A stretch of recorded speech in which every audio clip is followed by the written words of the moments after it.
Bonjour à tous, aujourd'hui on est le 24 mars et ça fait 13 ans que je suis avec James, officiellement. Bonjour. Et on savait pas il y a 13 ans que 13 ans plus tard on serait mariés avec 2 enfants dans notre maison, confinés. Mais c'est pas grave. Aujourd'hui ça va être journée préparation de l'anniversaire d'Alfie. Mais là j'attends une livraison des courses de Tesco. Donc je vais faire de la place sur la table. Ça va être un petit peu le mystère de est-ce qu'on va avoir ce qu'on a commandé ou pas. Mais en fait comme on avait fait des courses entre temps, il nous reste pas mal de trucs frais au frigo. Nos placards sont pleins normalement, mais même s'ils livrent pas tout, ça ira en fait, il n'y a pas de problème. Donc du coup voilà, et après ça va être préparation du gâteau. Je vais faire un rainbow cake qui est un gâteau arc-en-ciel pour ceux qui ne savent pas ce que c'est. Et ça prend pas mal de temps, mais c'est fun à faire. Donc je vais essayer de vous montrer toutes les étapes de la création du gâteau. Comme je vous disais hier dans le début de ma vidéo, ma carte mémoire est en train de mourir. Mais c'est pour la bonne cause. Elle a sauvé la vie de mon ordinateur portable, ce qui est vraiment cool. Bon, en gros, pour faire simple, Eiko, le chat, a fait tomber mon ordinateur portable et j'avais ma carte mémoire dedans et il est tombé sur le côté où il y avait la carte mémoire. Donc la carte mémoire a été un peu pliée et du coup c'est le boîtier autour en fait qui est abîmé et ça fait qu'elle est très dure à rentrer dans l'appareil photo et dans l'ordinateur. Elle fonctionne toujours à peu près, mais en gros il faut que je la change. Mais l'avantage c'est que mon ordinateur va très bien. Donc c'était voilà, c'était un petit sacrifice, mais c'est beaucoup moins cher de devoir remplacer une carte mémoire qui va être livrée du coup mercredi, demain ou après-demain. Mais du coup en attendant, je vais faire avec celle-là et croiser les doigts que tout s'enregistre correctement. Ils ont fait des changements sur la façon dont ils livrent les courses qui sont très bien je pense. Donc d'habitude ils livrent sans sac du tout, ils nous amènent les bacs dans la cuisine et on peut les vider. Maintenant ils mettent tout dans des sacs, les livreurs n'ont pas le droit de toucher les sacs, ils sont mis dans des bacs qui sont désinfectés entre chaque livraison. Il nous manque quelques trucs mais pas grand chose et pas des trucs super essentiels, donc c'est pas dramatique. Après tous les trucs qu'on attendait vraiment on a reçu. J'ai pas mis du tout de papier toilette parce que les parents de James nous ont trouvé un paquet à un moment et du coup on en a et je préfère laisser pour les gens qui en ont vraiment besoin parce que on s'en sortira sans s'il faut. Mais on a un gros paquet de 12 rouleaux je crois qu'on a eu, qui est même pas ouvert, donc voilà. On a tous les ingrédients pour le gâteau, j'avais la plupart mais il m'en manquait quelques-uns et tous sont arrivés, donc c'est parfait. Du coup je vais ranger tout ça. On était à court de sacs plastiques, bon bah du coup on en a. 2 and 3. How much does it make? 5. Yeah. Okay, what's the next one? 1 plus 5. What does that make? 6. Yeah. And what's the next one? 5 and plus 4. I count number 1, 2, 3, 4, 5, 6, 7, 8, 9. Owen aujourd'hui il a fait des maths qu'il a fini en 2 secondes. Et là alors en fait il doit trouver, alors même moi je vais apprendre quelque chose parce que je connais pas tous les noms. C'est pour les trucs collectifs, par exemple un troupeau de moutons, une meute de loups, etc. Mais je connais pas tous les noms en anglais. 1 plus 0. Yes, how much is that? 1. Right, okay, you keep going, I'm explaining what Owen is doing. Do it in the right box. Donc du coup j'en connais pas mal, mais je crois que je les connais pas tous, donc je vais apprendre des choses. Non, ça c'est la liste des mots qu'Alfie doit savoir d'ici la fin de l'année scolaire. Il en connaît déjà pas mal, mais on a une nouvelle liste, du coup je vais surligner ceux qu'il connaît. Ok, where is he? There. Ok. Ok, what other words? Was, yes. Next. I. Jake know 95 words. What else? You know. Is. Voilà, tous les mots, il arrive à lire 31 mots sur les 100. 95. Jake learned 95? Yes. Yeah, but Jake is in P2. You're in P1, that's why. Yeah. When you're in P2, you will know more words. Yeah, 95. Do you know 95 words like Jake as well? Yeah. C'est le moment de la tasse de thé pour Daphné, parce que j'ai oublié hier. Et je vais... on a fini les devoirs du matin. Du coup je vais commencer la préparation du gâteau. Normalement on est censé les mettre chaque couche au frigo à refroidir pour pouvoir le faire rapidement. Sauf que le frigo est plein, le congèle aussi. Du coup j'ai pas très bien réfléchi à ça, mais comme on n'avait pas trop le choix dans les dates de livraison, bah on va faire avec. Du coup je vais les faire maintenant, comme ça je peux les laisser reposer dehors et ils ont le temps de refroidir avant que je fasse le glaçage et compagnie. Et je vais vous montrer un petit peu les étapes. Chose que j'ai oublié de faire à l'avance, d'habitude je laisse le beurre en dehors du frigo la veille et j'ai complètement oublié. Du coup je l'ai mis à la fenêtre parce qu'il y a du soleil, du coup ça va, il faut juste le ramollir en fait, mais comme il sort du frigo, ça devrait aller un peu. Alors pour ceux qui veulent les proportions, je vais faire je vais arrêter l'image là, vous pouvez mettre sur pause et noter. Ça c'est pour le gâteau. Et ensuite ça c'est pour la meringue, comment on dit, une meringue suisse, une crème meringue suisse. Donc ça c'est des ingrédients si jamais vous voulez faire ce que je vais faire moi, avec mettre de la crème entre les couches et juste assez pour que le glaçage au-dessus tienne, la pâte à sucre. Si jamais vous voulez recouvrir le gâteau avec la crème également, il faut en plus rajouter ces proportions là. Là la recette normale est avec de l'extrait de citron pour la crème, ce qui est vachement meilleur. Mais les garçons sont pas fans du citron, du coup je vais faire avec de la vanille à la place. Mais honnêtement si vous aimez le citron, je recommande fortement de faire la recette de base. Niveau pratique, dans les trucs importants, au niveau des colorants, les colorants liquides surtout pas parce que ça dilue la pâte et ça va donner du goût au gâteau. Ce que j'ai trouvé qui marche le mieux c'est des colorants en gel très concentrés où il faut juste quelques gouttes de gel et ça colore à fond. Sinon les colorants en poudre, mais honnêtement les colorants liquides je vous conseille pas. La plupart en plus font des couleurs assez pastel et pas assez vibrantes pour faire un arc-en-ciel. Deuxième chose, pourquoi cette recette de crème au milieu et pas juste une simple crème au beurre, c'est parce que comme il y a 6 couches de gâteau, ça fait pas mal de poids sur la crème. Il faut que la crème soit assez dense pour pouvoir arriver à tenir le poids des gâteaux sans s'affaisser. Et c'est pour ça que c'est la meilleure des recettes. J'ai déjà fait ça avec une crème au beurre au Nutella. Ça avait marché mais le gâteau s'était affaissé et c'est vachement plus dur à décorer après et tout ça. Donc si vous voulez décorer le gâteau et tout, je vous conseille fortement de faire une crème meringue suisse, je sais pas comment, Swiss meringue buttercream. Parce qu'il y a le blanc d'œuf qui tient la consistance de la crème et qui la rend plus costaud. Voilà pour les petits conseils du jour. Étape super importante qui n'en a pas l'air mais qu'on ne peut pas faire si on l'a raté au début, c'est peser le poids de son saladier dans lequel on va mettre toutes les affaires. Je sais plus parler. Parce que ça sera utile après, donc soit 360 grammes. J'ai tamisé la farine, la levure et le sel dans un bol, je l'ai mis à côté. J'ai mon lait qui est prêt, je vais le réchauffer après. Et dans ce second bol, j'ai on dit pas un bol, un saladier en français, bowl en anglais. J'ai le beurre et le sucre que je vais mixer avec le mixeur. Je vais rajouter les blancs d'œufs un par un et mixer entre chaque, et c'est très important de le faire parce que sinon la pâte se sépare et ça peut donner une texture bizarre après. Et ensuite je vais rajouter la pâte de vanille. Alors je vais vous montrer à quoi ça ressemble.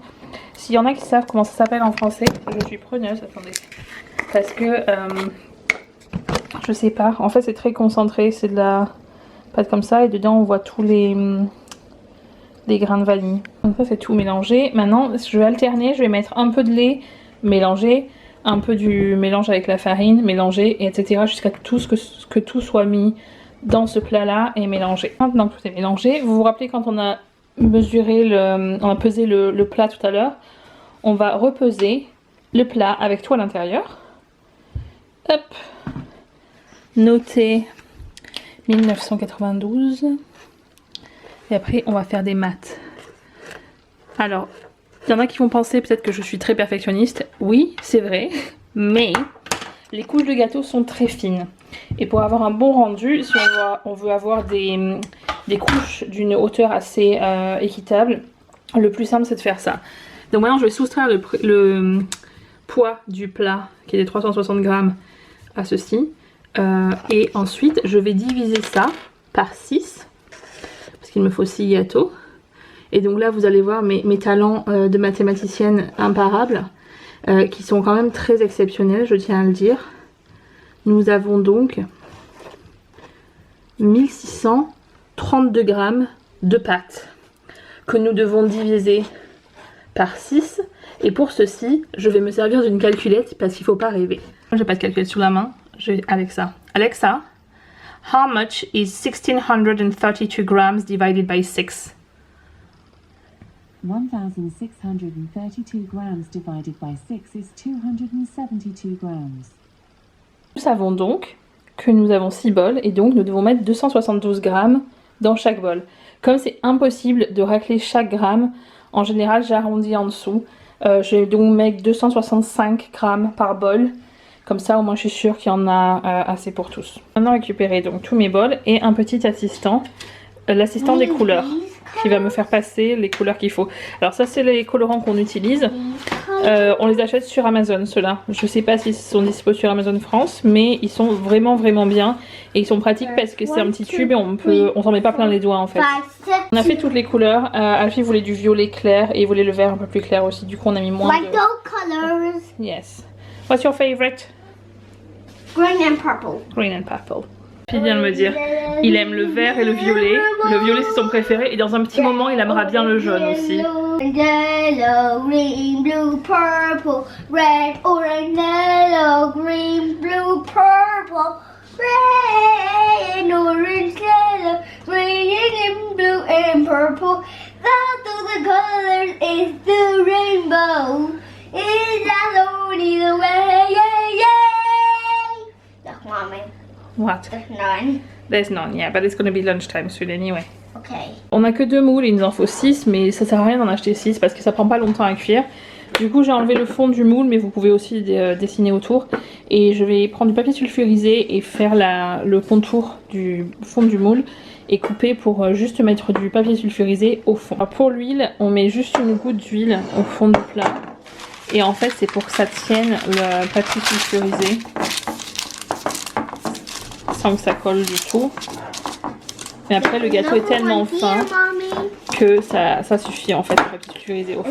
Donc comme je vous disais, c'est vraiment des gâteaux très fins. Donc maintenant on va les mettre au fond. Yeah, c'est ses couleurs préférées en premier, il a choisi. Yeah. Je les cuis 2 à la fois pour 15 minutes. Et après je les sors du four, mais je les laisse dans le moule pour à peu près 5 minutes. Et je garde le papier sulfurisé dessous, il faut qu'il reste collé au gâteau pour le moment. Ça aidera au montage du gâteau plus tard. Donc voilà le violet et le vert. Alors ça fait forcément le dessus devient plus foncé. Et ça a aucune importance parce que ça ne se voit pas une fois le gâteau monté. Si les bords sont pas réguliers, c'est pareil, ça se verra pas après parce que ça sera recouvert. They're hot? Yes, they are hot. Donc pendant que les gâteaux refroidissent complètement, j'ai attaqué la crème. Donc là j'ai les blancs d'œufs et du sucre. Et en fait je cuis les blancs d'œufs jusqu'à ce que le sucre soit complètement fondu à l'intérieur en fait. Il faut faire attention, il faut mélanger tout le long, il ne faut pas mettre le feu trop fort. Sinon vous pouvez vous retrouver avec un peu d'omelette, hein. C'est pas l'idéal vraiment. Une fois que c'est cuit, vous mettez dans la cuve d'un robot. Alors si vous n'avez pas de robot, c'est possible de les faire sans robot avec un... Bon, il faut un mixeur électrique quoi, obligatoire. Mais honnêtement, vu le temps que ça prend à battre avec un robot, vous allez vous faire les bras quoi. Donc si vous avez un robot, c'est l'idéal. Donc après un bon moment, il faut que la cuve est complètement refroidie. Donc quand elle est en fer, c'est pratique parce que ça prend la chaleur de ce qu'il y a dedans. Une fois que ça a complètement refroidi, voilà ce à quoi ça ressemble. Et ça sent la meringue, comme ça continue à cuire. Et ensuite, c'est le moment de rajouter le beurre au fur et à mesure. Alors pour le beurre, je vais le couper en petits morceaux. C'est très important de mettre seulement un petit morceau de beurre, attendre qu'il soit complètement mélangé. Et ensuite ajouter le suivant. Si on va trop vite, ça rate et il faut tout recommencer à zéro. Donc c'est très important de suivre très précisément ces instructions. Cette recette, je l'ai ratée énormément de fois avant d'arriver à l'avoir complètement. Après, ça arrive à un point où on pense que tout est raté, qu'il y a plein d'espèces de grumeaux de beurre dans le reste. Mais non, en fait, c'est une étape normale. Et maintenant, on met la vitesse à fond et on patiente. Et à un moment, il y a un moment, je vais essayer de le filmer. Ça va de espèce de truc dégueulasse à grumeaux à une pâte toute lisse. Ça se passe en quelques secondes et c'est magique à regarder.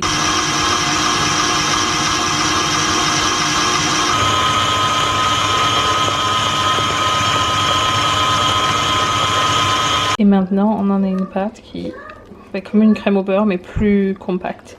Donc je vais rajouter de la vanille, remélanger et après je vais faire le montage. J'espère que j'en ai assez pour tout faire. Ok, alors là du matériel qui aide, ça c'est un truc qui ça coûte pas cher du tout, c'est pour faire tout ce qui est décoration, glaçage et compagnie.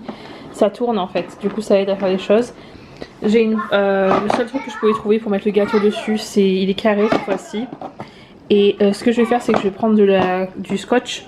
Je vais scotcher ça au plateau pour le moment, pour que ça aide à la décoration, ça bouge moins. Voilà, maintenant ça c'est collé au plateau. Et je vais aussi mettre un petit peu, mais vraiment pas beaucoup, hein, de glaçage en bas, pour que le gâteau du bas en fait ne bouge pas comme ça. Après on alterne une couche de glaçage, une couche de gâteau, une couche de glaçage, une couche de gâteau jusqu'à ce qu'on arrive à tous les étages. Alors après toutes mes couches j'en suis là, c'est pas super propre pour le moment mais c'est pas grave parce qu'on va améliorer ça après. Alors j'ai un outil comme ça mais vous pouvez prendre une spatule comme ça, c'est moins facile, ou le bord d'un couteau, mais honnêtement ça coûte rien du tout et si vous voulez vraiment faire des gâteaux comme ça, je le conseille avec une truc tournante et je vais vous montrer comment on va faire. Il va falloir qu'on recouvre en fait tout le gâteau d'une fine couche de crème et le rendre d'une forme assez régulière en fait. Je vais essayer de en vous mettant sur une boîte. Donc on peut le faire tourner comme ça en fait déjà pour enlever le surplus et après pareil pour le dessus pour étaler de façon équitable. C'est un peu comme de la maçonnerie hein, concrètement. Et après si on veut vraiment recouvrir ça, on prend du glaçage là-dessus et on va combler tous les rebords en fait. Donc comme si on montait un mur en ciment en fait, hein, concrètement truelle. Ciment. Et après on va combler les trous en fait. On n'a pas besoin que ce soit beau au début, on en met un peu partout. Et après on fait tourner et ça commence à combler les trous.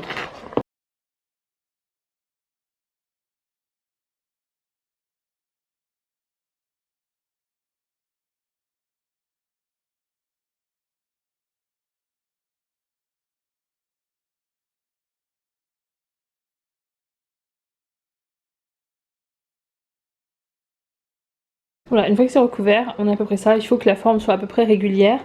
Et après on va le mettre, alors l'idéal c'est de le mettre au congélateur en fait pendant une demi-heure environ pour que ça prenne complètement, que la crème durcisse pour pouvoir faire la pâte à sucre dessus après. J'ai pas de place dans le congèle, du coup je vais le mettre dans le frigo mais je vais le laisser plus longtemps et je ferai la pâte à sucre par dessus plus tard. On est en train de faire des décorations pour les fenêtres. Ici les gens ont commencé à mettre des arcs-en-ciel, des dessins d'arc-en-ciel dans les fenêtres. Et du coup on est en train d'en faire pour mettre dans les nôtres.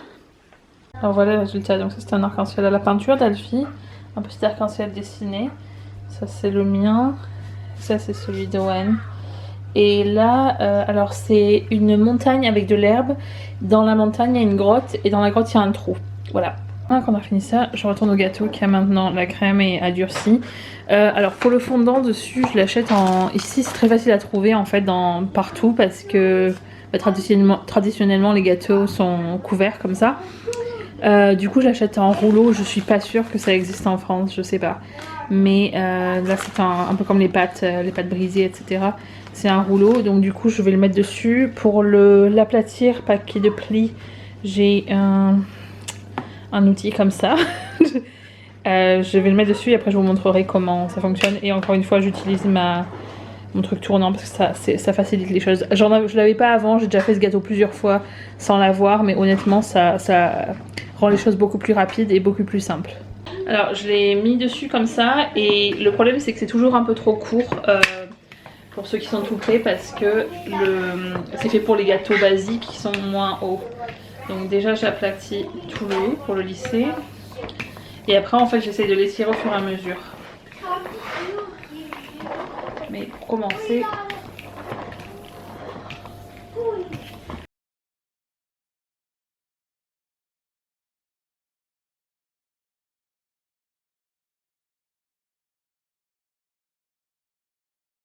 donc après j'ai coupé le surplus, donc comme vous voyez c'est pas parfait en bas, mais il va y avoir un ruban qui cache, donc il faut le faire descendre le maximum.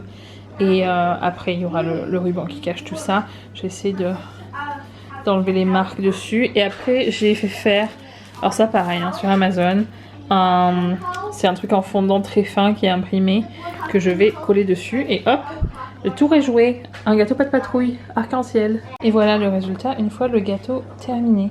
On vous montrera demain quand on le coupe le rendu. Mais ça y est, le gâteau est prêt. Je suis occupée de mettre quelques machines en route. Et maintenant je vais me reposer, je suis crevée. Ça a été une longue journée. Elle n'est pas finie, mais j'ai fini beaucoup de choses avec la fabrication du gâteau. Donc je vais vous laisser avec une petite minute chat et je vous dis à demain.